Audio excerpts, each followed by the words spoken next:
नवा तो बोंगा बुरु सेवा मेनतेन आले दोले ठौका का आर तेहेन नवा रोडो बुरु गिरे सेंद्रा रोडो बुरु गिरे सेंद्राते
किसी होते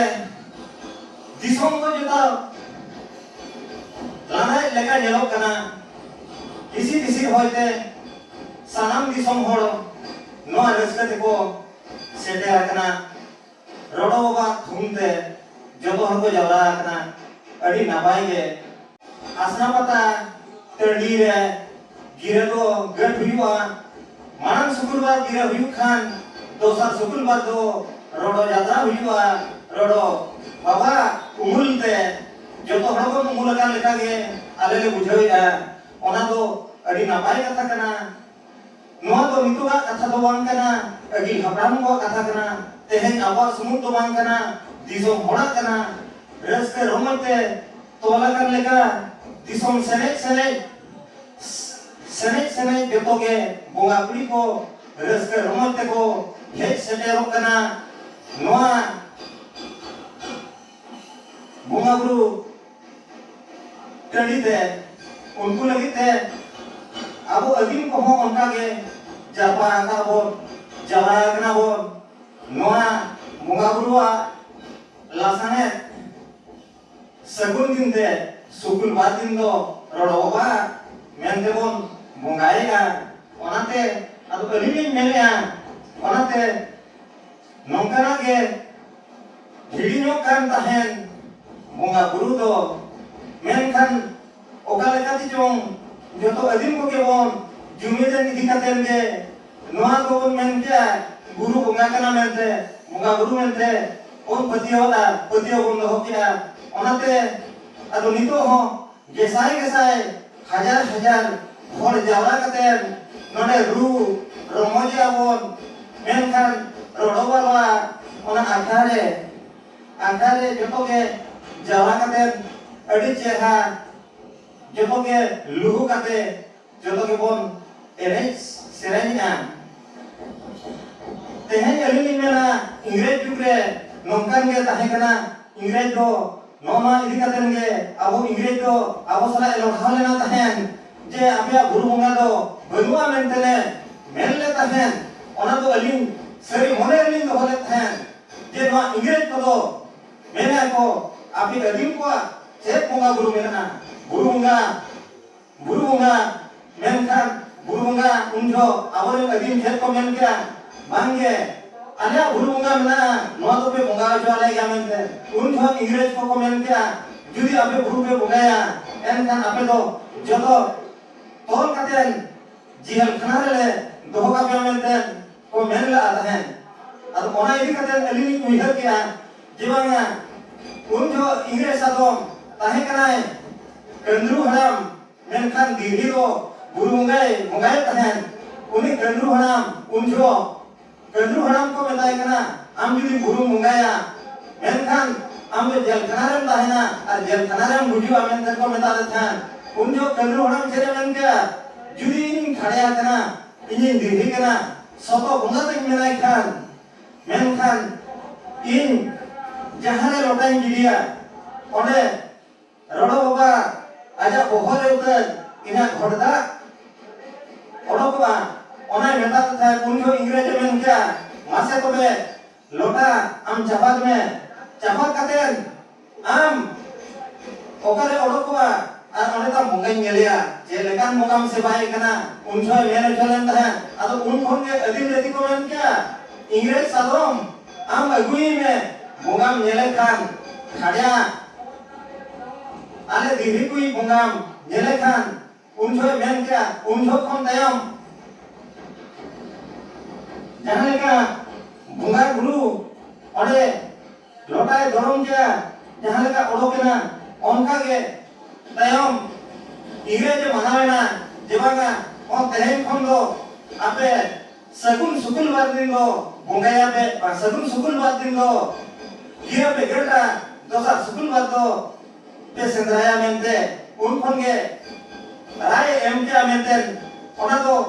बोन मनाया का के जतो के दिसम जात्री हर जतो के बोन मनाया का आज राय एम के जहां लेका ओनका के नितो हो आबो रोडोबुरु गिरा सेंद्रा दो बैसाख कुनमी लेके हुईवा बैसाख कुनमी खन दो एटा दिन नो बाय हुईवा और बैसाख बोंगा कुनमी शुक्रवार दिन जहां दिन के हुईवा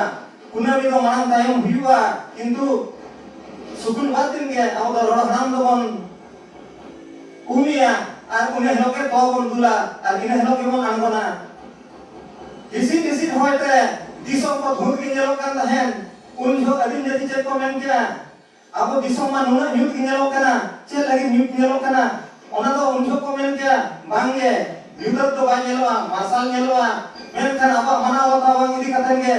बोंगा बुरु नितो तो बीर बोंगा तो अब तो बाबन को तेओ कना ये जहां ओड़ा लगे बोंगा बुरु मना होता है पामेन थन बोन मेने ओना इदी कतन नितो धुबी ते हो अब नोडे रू रंग आजो कना रस्ते के गुरु हरमरे दकल ताहेन कना अब ओना तिलिन मेना नोंकना बोंगा बुरु को दो नितो धबिते आबन बाबन हिडिया मेंटलिन मेना रोडो बाबा तकिना थुमते अब निना दिसोम हड़ बन जावरा कना रोडो बाबा तकिन दो रुना किन चेहा और जतो हड़किन जतो दिसोम हड़ किन माना हो जो का और बता हो जो का मेंते बन बड़ाया कना अडी रस्का के बुझवा हरम जिल रे दाकाल मुझवा रोडो गुरु गिरा सेंद्रा दो हाबिन सहर सेटेरो क्या मेंते मेना आदो अलिंग दो আর অনেক ক্ষমা জস্তি বলি পিয়ার করে কেনা গেসাই হাজার হড় বন যাওরা কান গিয়া উনা নাপাই উনা চেহরা আদি নাপাই গে উনা রু অরং চেহরা জমু কেনা হুডিং কুড়ি গিরা লিটিক কো সালেকান লিটিক রু সালেকান আজো মাও কেনা ওনাতে যতগে আবো দবন রসকে রমজা মেনতেন যত হড়বন বাড়াই কেনা ওনাতে আতো আলিনিন মেনা नुआ अब तो तेहन गपा तो बांग कना अरे सेदाय खन गे नंगना रसके रोडो फटका कड़ा को तेहन खन दो भाई एहो बकना सेदाय खन एहो बकना इंग्रेज अमर खन नंगना इंग्रेज अमर खन नुना रसके रमोय अड़ी जेहा नापाय कथा